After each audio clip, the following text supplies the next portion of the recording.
Nuestro episodio del podcast con los editores de hoy podría calificarse como uno de lujo por la calidad de nuestras invitadas.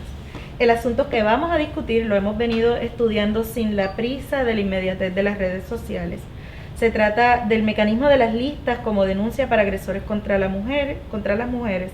Pero justo en esta coyuntura, para este análisis, vemos cómo la violencia contra la mujer vuelve a tener visibilidad por una denuncia en redes sociales contra una figura pública. Para hablar del tema que produjo este encuentro y sobre la nueva coyuntura nos acompañan la periodista de Dígame la Verdad y Cuarto Poder, Mili Méndez, bienvenida. Gracias, Ayola, gracias. Y la periodista y escritora Ana Teresa Toro, bienvenida. Gracias, Ayola, feliz de estar con ustedes. Yo puedo decir que las dos son mis amigas, así que estoy súper feliz. Yo feliz de coincidir, qué rico, ¿verdad?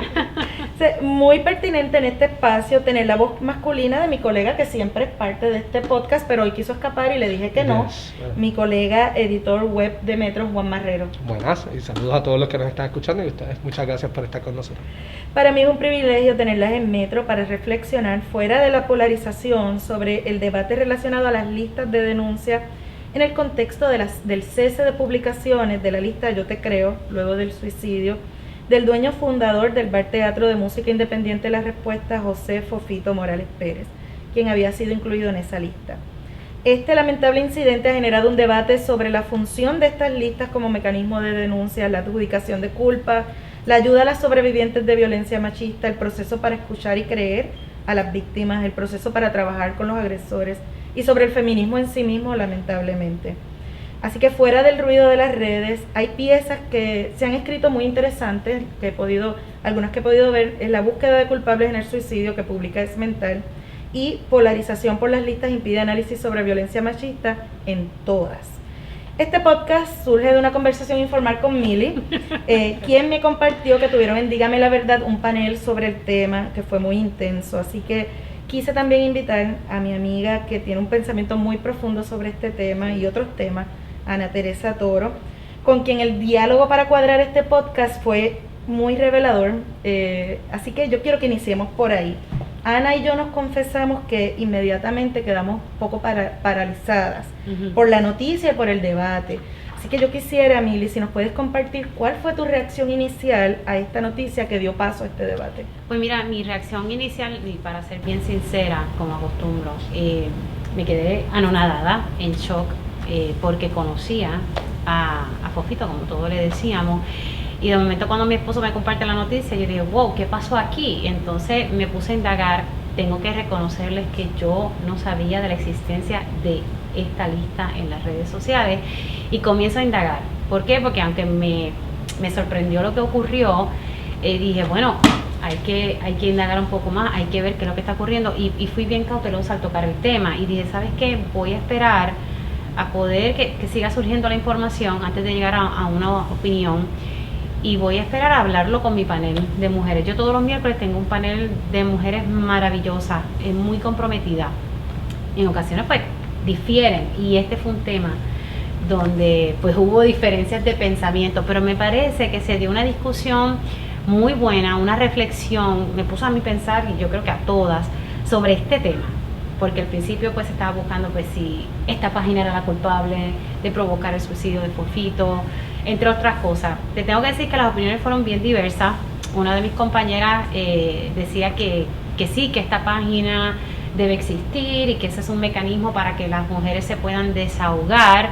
Hubo otra que dijo, pues no estoy de acuerdo. ¿Por qué? Porque hay que ver la rigurosidad que tiene esta página al poner estos nombres ahí al azar. Yo entré a la página y de momento vi nombres de personas que conozco. Y hubo otra de las panelistas que me dijo, mira, un ser muy cercano a mí apareció en esa lista y no tenía ningún tipo de denuncia y tuvimos que hablar con los que estaban detrás de la página, mandar cartas hasta que finalmente sacaron el nombre de la lista. Y entonces al final de toda la discusión, porque le estaba yo diciendo ahora, pero ¿cuándo tiramos la raya? Yo soy de las que digo que hay que siempre creerle a la mujer y que hay que apoyarla y acompañarla, por eso siempre utilizo el hashtag nos tenemos. Pero también hay que siempre indagar más allá de todas las denuncias que se hacen, porque he visto casos de denuncias que son muy válidas y he visto casos de denuncias que no son válidas, ¿verdad? Lo hemos visto de todo en la viña del Señor. Y yo le decía a uno de mis, pues ¿cuándo tiramos la raya? Y ella me dice, no, es que siempre hay que creerle. Y yo, pero siempre. Me dice, sí, siempre hay que creerle. Todas estuvieron de acuerdo en eso, que siempre hay que validar la denuncia de la mujer y que hay que acompañarla. Pero entonces, ahí la parte del debate era, ¿le creemos a esa página o no? ¿Esa página debería existir o no? Y pues yo lanzo esa pregunta, ¿debería existir o no? Yo creo que la página debe ser rigurosa. Si se van a abrir páginas de esta índole, tienen que ser rigurosos. Una vez decía, pero no tiene que haber una denuncia formal. Bueno, y entonces ¿cómo validamos las cosas? No sé si esto realmente ayuda a la víctima. Es que a veces bueno, y Ana me imagino que entrará ya pronto en esto, es que muchas veces la víctima es muy difícil dar el paso de hacer la denuncia formal. Eso es bien difícil. Y una vez, que es uno de los temas que tengo aquí, una vez tú das ese paso, pasas por tantas cosas tan complicadas desde el mismo proceso en la policía, el fiscal, el juicio, repetir, todo lo que el andamiaje... Que te juzgan en público también, que te lo buscaste porque ahora eres buscador. Bueno, todo el andamiaje en la estructura legal es bien complicado. Pero antes de pasar ahí, es que yo siento también que estamos en un ambiente donde todo es blanco-negro, buenos o malos, unos contra todos, por cualquier cosa. Estamos en una polarización extrema y surge el tema y queremos buscar rápido un culpable inmediato. El culpable de la muerte de esta persona fue la página, fue la denuncia, fue la mujer. ¿Qué efecto tiene todo esto sobre entonces las mujeres, las víctimas, el feminismo? Ana, sí, no sé si he brincado ahí como una mis temas. pequeña pregunta. No, primero, Ayola y Metro, gracias por crear un espacio de serenidad y sosiego para hablar de esto, habiendo dejado que pasaran unos días de lo más caliente. Hay que hablarlo en caliente, pero también hay que hablarlo en frío. En frío, sí. Y qué bueno que lo estamos hablando en frío. Yo compartí esa sensación de paralización, conocí a Fofito desde el 2007. Fofito perteneció a una comunidad en la que me he movido toda mi vida adulta, así que pues era una persona, si no, nunca fuimos íntimos amigos, colaboramos muchísimas veces. Lo entrevisté muchas veces, o sea, sabía y sé que era una persona muy amada por gente muy cercana a mí, o sea que de pronto se sintió algo muy cercano. Sin embargo, más allá de eso, porque una cosa que tenemos que ver es que siempre hemos sido capaces de amar nuestra propia monstruosidad. Y cuando digo nuestra propia monstruosidad, son personas, allegados, familiares, amigos, parejas, que amamos o amigas, o incluso nosotras mismas que amamos con todo nuestro ser, pero son capaces de ejercer esas cosas que como individuos criticamos de la sociedad, ¿verdad? Bueno, de la complejidad del ser humano. Sí, el ser humano es complejo. Es complejo, es Exacto. multidimensional. Entonces pues en ese contexto llega esta historia y yo quedo paralizada porque de pronto digo, no me atrevo a hablar. Primero sentí mucho miedo porque en otras ocasiones he alzado mi voz sobre temas relacionados con la mujer y en 5 minutos tienes el inbox de todas tus redes sociales inundado de insultos, amenazas, todo tipo de comentarios. Y yo quisiera cantarme que soy la más valiente y en momentos he hecho hasta campañas creyéndome la más valiente, andamos la calle sola y ese tipo de cosas. Pero sentí mucho miedo de expresarme, decidí observar y analizar y reflexionar y ver, y lo que vi fue una carnicería, como ustedes dicen. De ambos lados. De Sí, ambos lados. de ambos lados. La lista es la culpable y su contrario. Y no, esto es lo que hay y la ley de la calle es la que va. O sea, ha sido muy extremo. Y definitivamente me parece que en un caso como este, hay que cambiar el O por un I. Hay que cambiar qué es esto o aquello y entender qué es esto y aquello. Lo primero que yo quisiera decir es que por principio, a mí me parece que las listas no son un camino. Por principio ético propio, las listas no me parece que son un camino. La historia nos enseña qué ha pasado con las listas. Ahora bien, también tengo que decir, y no es esto o lo otro, también debería decir que esta lista yo sí la vi surgir desde sus comienzos y la estuve observando en las redes y estuve viendo todos los debates que se dieron en torno a esa lista en las redes. Y todas las veces que le cerraron las páginas porque se las denunciaban, volvían a abrir, etc. Y vi aparecer un amigo tras otro en las redes, en esas listas y fue muy duro y fue muy difícil. Y esa lista surge el 1 o 2 de mayo, el día en medio de uno de los momentos más dramáticos que ha vivido Puerto Rico con relación al tema de la violencia de género. El día que se encuentra el cuerpo de Keishla flotando en la laguna, y que todos lo vimos en tiempo real en nuestros televisores. Era sábado, el país se paralizó para ver eso, hubo transmisiones en directo, eso no se hacía. Transmisiones, a mi juicio, innecesarias. Y yo vengo de los medios de comunicación. Yo te diría que prolongada y que afectaba a uno emocionalmente. Eso fue muy tenso. Se acababa de haber encontrado el cuerpo de Andrea Ruiz Costas con todo lo que ha rodeado esa historia. Y yo creo que esa lista surge en uno de los momentos en los que las mujeres en Puerto Rico más miedo hemos sentido por nuestra seguridad. A partir de ese momento, por la forma en que ese tema se tocó, no es que fuera el día más violento de todos, hemos tenido momentos igual de violentos en nuestra historia. Ayer mismo vimos un video escalofriante de una amenaza de asesinato a una mujer por parte de otra figura pública. Y naturalmente esa lista surge en medio de una profunda frustración con respecto al Estado. Entonces quiero distinguir en que hay listas que ha hecho el Estado históricamente. Independentistas, yo creo que aquí todo el mundo conoce a un independentista, 2 o 3, que ha visto su vida trastocada o afectarse, la suya y la de su familia, por el carpeteo. Yo no sé cuántos he entrevistado, he tenido acceso a decenas de carpetas y puedo entender lo que le hace a una persona en la vida. Y esa experiencia de las listas que vienen desde el poder, como sociedad históricamente en Puerto Rico y en cualquier país del mundo, la hemos visto. Esta lista no viene desde el poder, pero es hija del poder, porque es una lista que sale del fracaso del poder para manejar esta emergencia. Entonces tenemos que entender que de alguna manera también está vinculada al poder, aunque es una respuesta de una profunda frustración. Eso no impide que yo considere que el mecanismo de las listas no es el camino.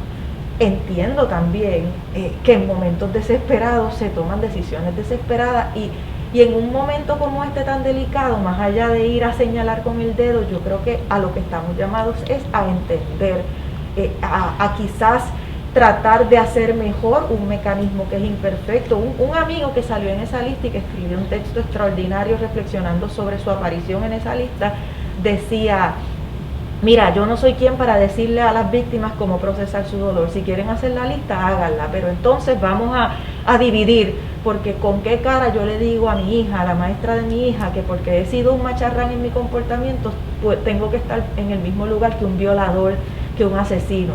Entonces yo nuevamente no creo que las listas son el camino, pero entiendo su apertura a distinguir. Importante, y voy con esto con Mili, este punto que trae Ana, lo leí en uno de los artículos que citó de entrada, que dice, ¿por qué surgen las listas?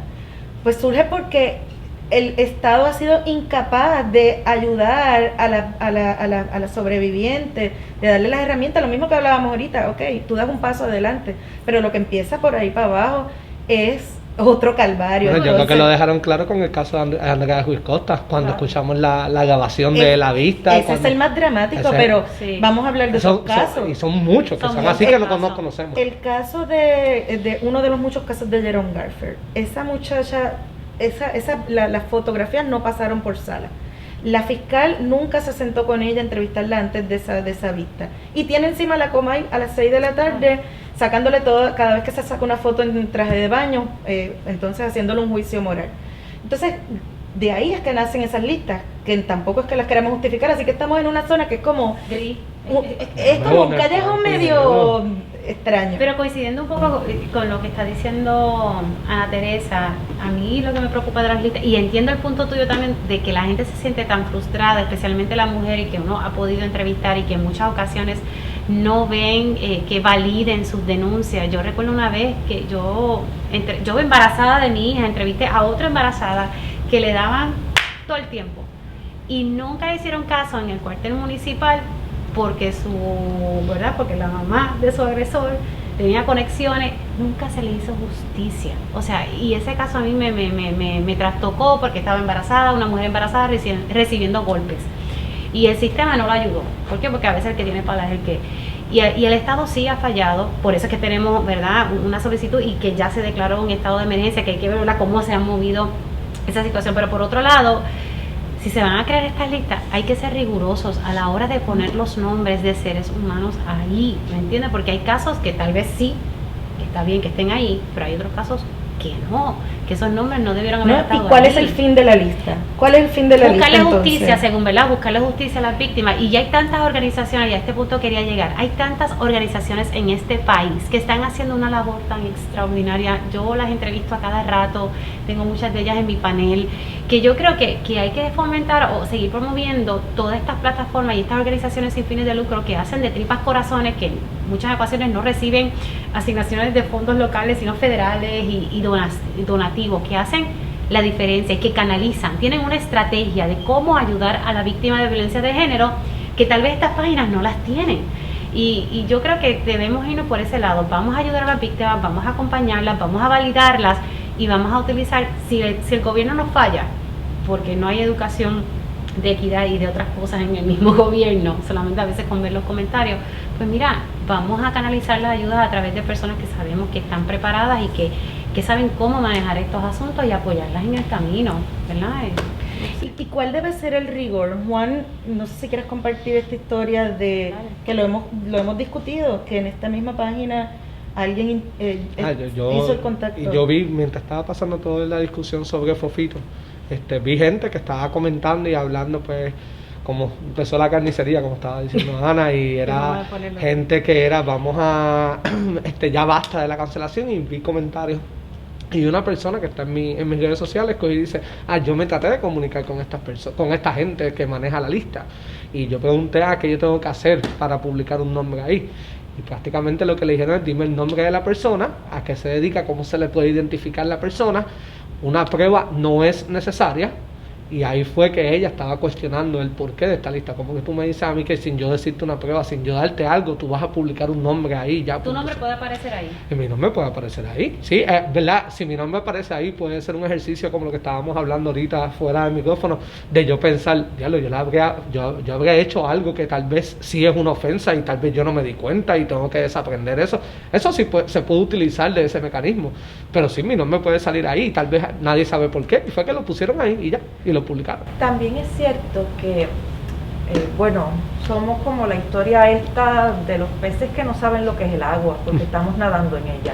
Entonces, hay muchas mujeres que en el proceso de lo que vivimos en mayo e incluso con el activismo fortalecido, la lucha por la declaración del estado de emergencia, el crecimiento de estas organizaciones a las que hace referencia y su proyección pública, porque son organizaciones que llevan décadas y décadas haciendo trabajo, pero han adquirido una mayor presencia mediática. Pues, ¿qué ocurre? Muchas mujeres han comenzado a abrir los ojos. Ay, espérate, yo no sabía, no había caído en cuenta que toda mi vida yo he sido objeto de maltrato o de discrimen en mi espacio laboral, o que esta persona se ha aprovechado de esta situación. Y también hay un despertar por parte de las mujeres que están entendiendo, espérate, esta situación en la que yo estoy representa maltrato. Y uno diría, no, pero yo siempre he sabido que me maltrato. No, porque la cultura controla más de lo que nosotros creemos. Nosotros creemos que tomamos muchas decisiones autónomas y eso es falso.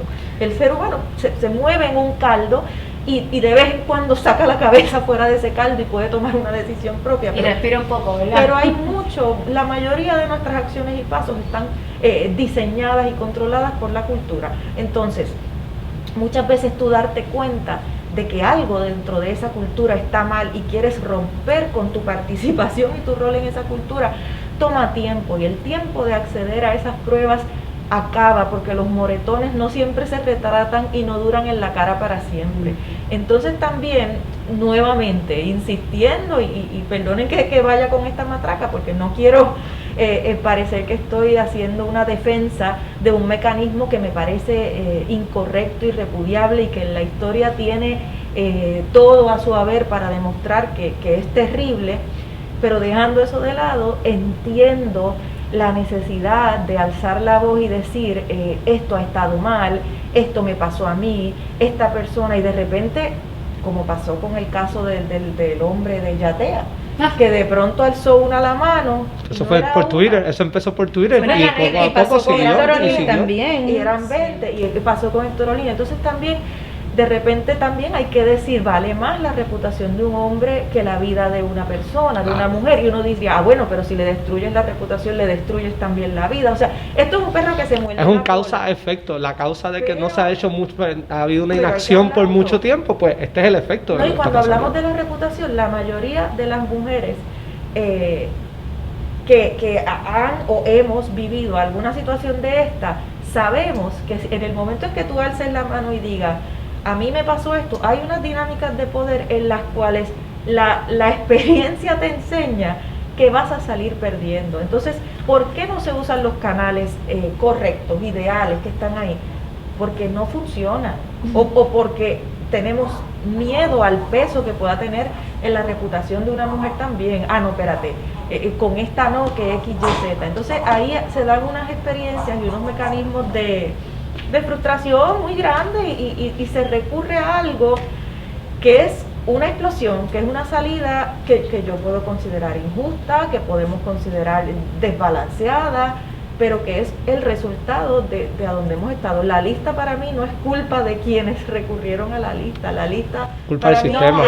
Somos todos culpables de que exista algo tan terrible, todos y todas somos culpables de que exista algo tan terrible. Y cuando Ana habla de cultura, por ejemplo, todavía tenemos que reconocer que por más que hemos hablado de este tema, se declara el estado de emergencia y todo, todavía estos casos se ven como algo íntimo, doméstico, sí, del hogar. Es que hay bendito, eso es allá entre ellos, no se debe meter más nadie, no te metas ahí. Bueno, ahora mismo acabamos de ver el caso de Juanma López, mira, aquí lo tengo, mira, la chica se la denuncia en redes, tenemos al boxeador arrestado y de inmediato se repite el proceso de juzgarla a ella por su forma de vestir, por estar con un hombre que ya tenía casos de violencia de género. Se le describe a él como con pena porque bendito está dañando su carrera, que ya su carrera llegó hace tiempo que llegó a su fin. Incluso ella misma dijo que no se atrevía a hacerlo antes porque tenía miedo de lo que le podía pasar. Y una pasada víctima también hace la denuncia. Obviamente me gustó el hecho de que, y es la hija de Vicosí, que sale y da un paso al frente y me alegró ver que no juzgó. Pero fíjate, no, incluso hasta la mamá salió, la mamá de ella sale y dice, nosotros queremos mucho a Juanma, sabemos los problemas que puede tener y lo que deseamos es que busque ayuda para que pueda mejorar. Pero mira qué interesante la reacción de esa muchacha. Ella dice, él nunca me dio, y como nunca me dio, pues yo no fui víctima. Pero de momento dice, no, pero entonces yo he repasado. Y habían unas dinámicas de poder, habían unas dinámicas de control, que yo poco a poco me fui entonces dando cuenta. Que hay muchas veces que también dicen, no, eso es una cosa allá entre ellos. A mí no me ha pasado porque a mí no me han dado, pero pasan muchas otras dinámicas. No, también está el concepto de gaslighting, que no te tienes que dar, simplemente es un maltrato psicológico y que te va minando y te va minando, que cuando tú vienes a ver, tienes tu ego por acá en el piso. Así que realmente hay distintas formas de maltrato, pero a mí me encantó el hecho de que ella hizo como una reflexión de ella misma y dijo, y no juzgó, ¿verdad? A la que fue la próxima pareja de Juanma y la apoyó. Así que yo creo que, ¿verdad?, que eso es un paso al frente, pero falta tanta educación en todos los niveles y comienzo con los medios de comunicación, especialmente manejando cómo se da esta información, y lo digo en el caso de Juanma López. De verdad que tenemos mucho que aprender y seguir educando y desaprendiendo en este cerebrito, ¿verdad?, por esa cultura que nos siguen ahí metiendo cosas. Y también cuando nada funciona, el miedo funciona. Sí. Es terrible. Esto, un mecanismo de acción inmediata, eso es terrible, no es el camino, pero es lo que estamos viendo. Un amigo muy querido, con quien hablé sobre este proceso, me dijo, tan pronto yo vi que existe una lista, lo primero que hice fue empezar a pensar, empezar a mirar para atrás y a evaluar, como decías, evaluar todas mis conductas.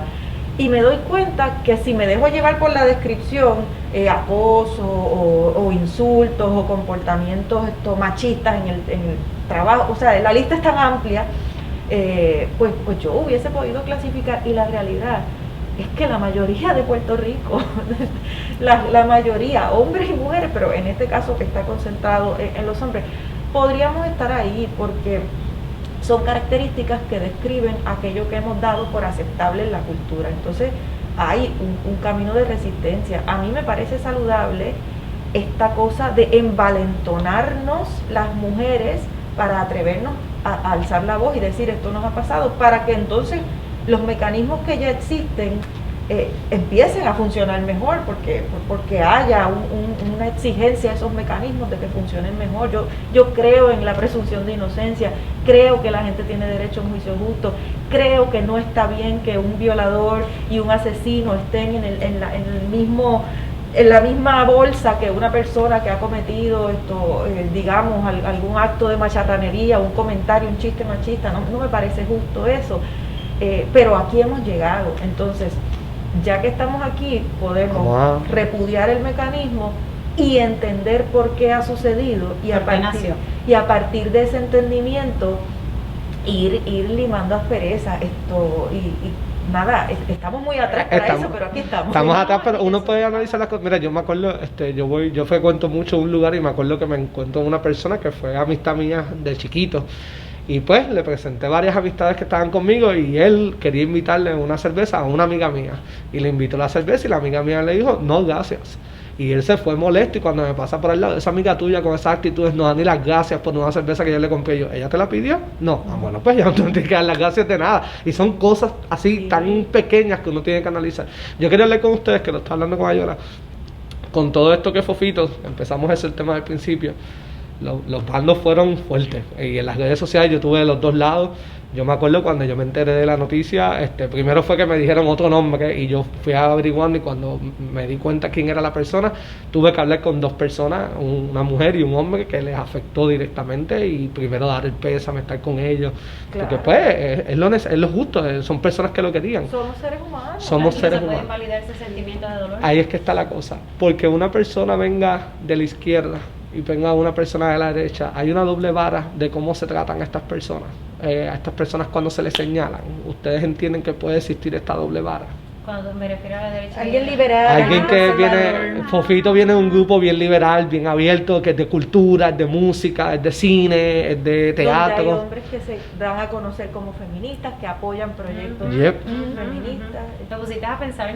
Y por otro lado, si hay señalamientos como a personas de derecha, puedo dar un ejemplo como el de Héctor O'Neill, estás cancelado por completo, hay que renunciar, tienes que renunciar y ya. Y que después venga el juicio. Pero cuando se suicidó Fofito, que es lamentable, la cosa fue fuerte, porque hubo mucha gente del lado de él, de amistades de él, diciendo basta de la cancelación, basta de las listas así a ciegas, y otra gente diciendo no, él aunque se haya suicidado, ninguna pena, era un hombre maltratante, era un abusador, y yo vi esos comentarios. Bueno, en este caso es lo más dramático porque llega al punto del extremo de la muerte, ¿sabes? Y esa decisión la toma él, y nosotros ni nadie está ahora mismo en condición de pasar y juzgar qué pasó por ahí.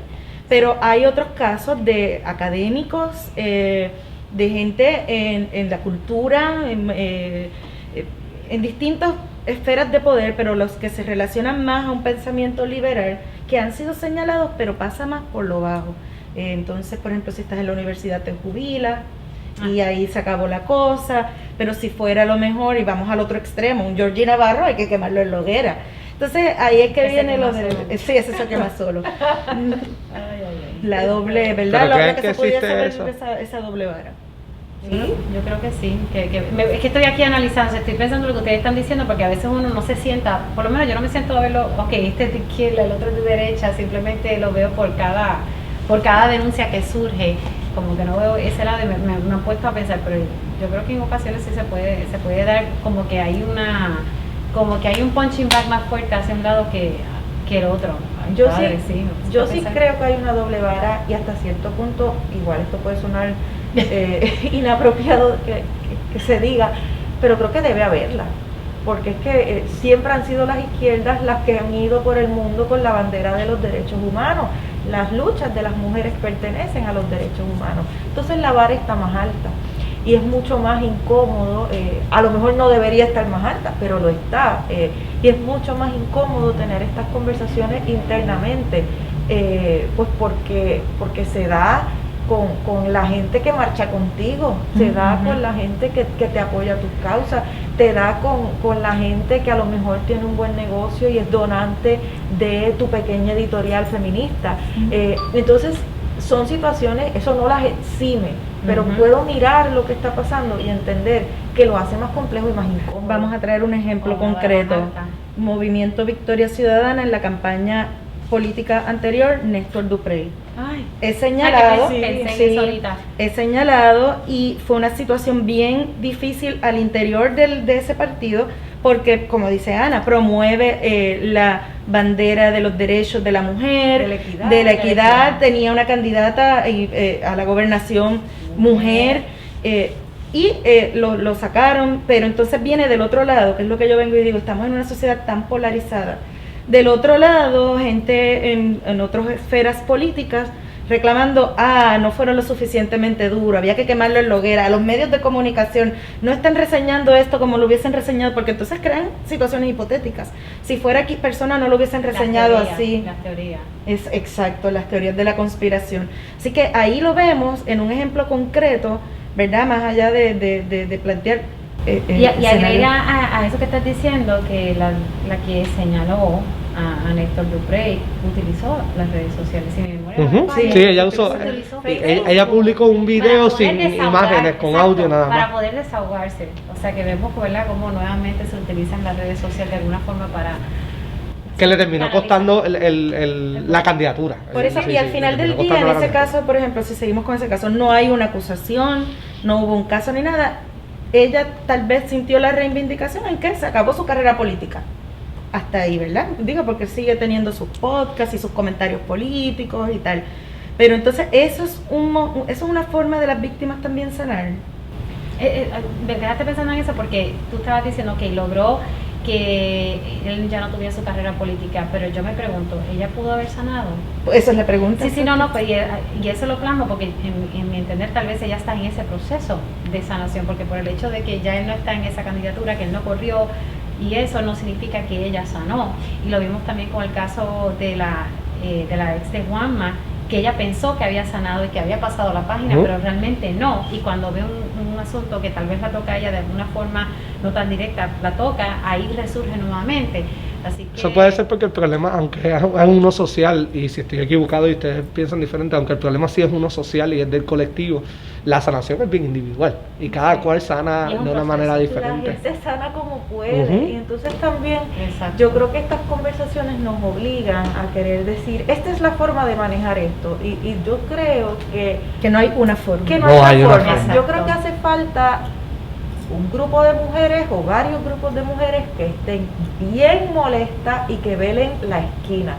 Por aquí no pasa ni una agresión, que velen la esquina y que se amarren a esa esquina y la defiendan y la protejan. Hace falta también las que salgan de la esquina a negociar y a trabajar directamente. A cómo se pueden ir moviendo. Cómo se pueden ir moviendo, a trabajar directamente. Mira, cuando yo hice en el 2019, yo trabajé en una investigación que resultó ser el libro de la historia de la organización feminista Taller Salud. Uno de los debates que se dio en esa organización en un momento dado fue si se ampliaba el espectro del trabajo feminista que hacía la organización para trabajar con hombres.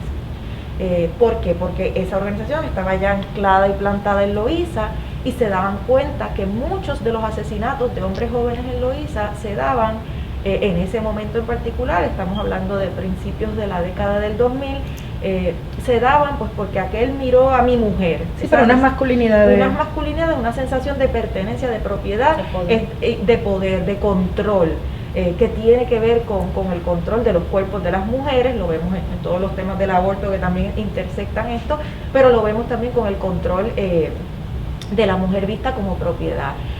Una generación de feministas al principio no estuvo de acuerdo, decían no, los hombres tienen el mundo a su servicio, este trabajo lo estamos haciendo para nosotras, por mujeres, pero con el paso del tiempo y el trabajo que hizo la organización, finalmente se convencieron y entendieron que sí, porque ¿quiénes eran las mujeres principalmente perjudicadas por esos asesinatos? Las madres de esos jóvenes, las hijas, las esposas, las mujeres que se quedaban criando 3 o 4 muchachitos solas, o sea que era un problema también de las mujeres el manejo de esta cultura en específico. Entonces la organización comienza a trabajar directamente con hombres y con proyectos diseñados para trabajar esa cultura en la comunidad con resultados realmente sorprendentes en términos de la baja radical en el número de asesinatos.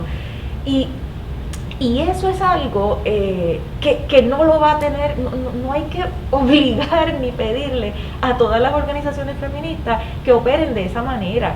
Hay unas que van a querer velar la esquina y decir, no, yo voy a trabajar con personas gestantes, con mujeres, voy a enfocarme en un feminismo, a defender a la comunidad trans en el gran discurso feminista, que es otra conversación que siempre queda en el aire. Y habrán las que salgan a la calle a hacer esas negociaciones, y yo creo que tenemos que entender que se requieren todos los frentes, y mencioné dos, pero son muchos más. Y mi activismo, por ejemplo, es la palabra, y de vez en cuando tomar la palabra a sabiendas del riesgo que representa. Y el activismo que ustedes hacen aquí, que a lo mejor no se le quiere llamar activismo, pero para mí el periodismo tiene que estar del lado de los derechos humanos siempre, y a veces nos dirán parcializados, pero es que no se puede ser parcial con los derechos humanos. No vamos a buscar la otra cara del racismo. El racismo está mal, lo hemos entendido como sociedad, y ya, pues ahí ustedes tienen otro campo de activismo, y hacen falta todos. Lo que pasa es que no tenemos que ir todos en la misma fila india hacia la misma lucha y hacia el mismo objetivo. Venimos de muchas direcciones. Utilizando las mismas estrategias.